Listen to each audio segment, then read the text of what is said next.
প্রাথমিক বিদ্যালয়ে একজন করে গানের টিচার নিয়োগ দেবে, এটা এই জাতির সাথে তামাশা করা ছাড়া আর কিচ্ছু না। আমি চাই আমার বাচ্চা কোরআন শিখবে সেখানে গিয়ে। আমি চাই আমার বাচ্চা জেনারেল শিক্ষার পাশাপাশি 1 ঘন্টা সে কোরআন শিখবে, হাদিস শিখবে, ধর্মীয় শিক্ষক তাকে ধর্মীয় মূল্যবোধ শেখাবে, তাকে আকীদা শেখাবে, তাকে বিভিন্ন গুরুত্বপূর্ণ ছোট ছোট হাদিস শেখাবে, রাসূলের উত্তম আদর্শ তার সামনে তুলে ধরবে, রাসূলের ছোট ছোট ঘটনা থেকে তাকে শিক্ষাদান করবে, তাকে উদ্বুদ্ধ করবে তার আদর্শে আদর্শবান হওয়ার জন্য।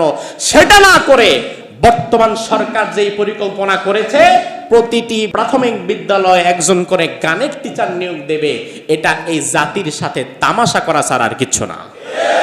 আপনি চিন্তা করেন, ধর্মীয় শিক্ষক নাই, অথচ প্রত্যেকটা গার্ডিয়ান চায় প্রাইমারি স্কুলগুলা কি থাকুক, কিন্তু নাই। এখন বিদেশিরা আইছে, সরকার নিয়োগ দিবে প্রাইমারি স্কুলে সঙ্গীত শিক্ষক, আর টাকা দিবে কারা? বিদেশিরা। তা আপনি বলেন তো তাদের এত গরজটা কেন? তারা কি চায়? আপনি যদি বোকা না হয়ে থাকেন আপনি বুঝবেন যে আপনার বাচ্চা যেন ইসলামকে প্র্যাকটিস করতে না পারে। কারণ কোমলমতি বাচ্চাদেরকে যা শিক্ষা দিবেন, আলিফ বা তা সা, এটার যে মাখরাজ আছে, ছোট বাচ্চারা যেভাবে এটাকে আয়ত্ত করতে পারে 25 বছরের যুবকেরা এটা এভাবে করতে পারে না। যার কারণে ছোটকাল থেকে সারে গা মা পা দা নিশা শিখে আপনার বাচ্চাটা যে ইসলাম থেকে যাতে দূরে সরে যেতে পারে এই জন্যই তারা চেষ্টা করে যাচ্ছে।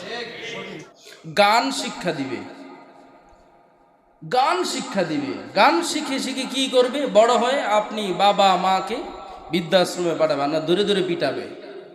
মাননীয় প্রধান উপদেষ্টা, আপনার কাছে আবেদন রাখি, ভালো কাজ করতেছেন অনেকগুলো, যদি সম্ভব হয় এই আরেকটা ভালো কাজ করে যান।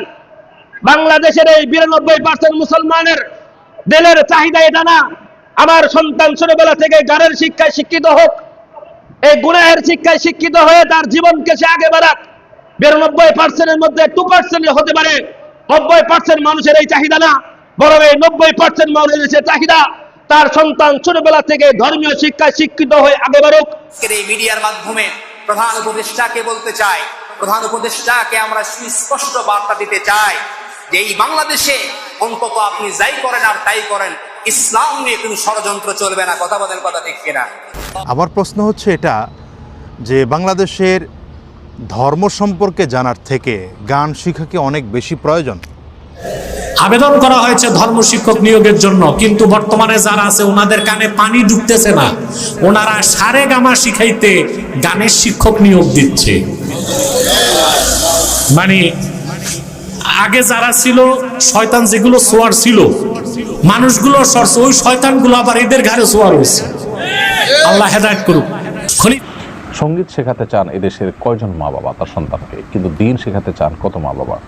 গণদাবি যদি পূরণ না করা হয় তাহলে সেক্ষেত্রে গণতন্ত্রের নামে এই তামাশা বন্ধ করা উচিত। জনগণ কি চায়, জনগণের পালস কি, সেটা যদি বোঝার পরও সেটাকে যদি ইগনোর করা হয় তাহলে সেক্ষেত্রে গণতন্ত্রের নামে এটা তামাশা ছাড়া কিছুই না।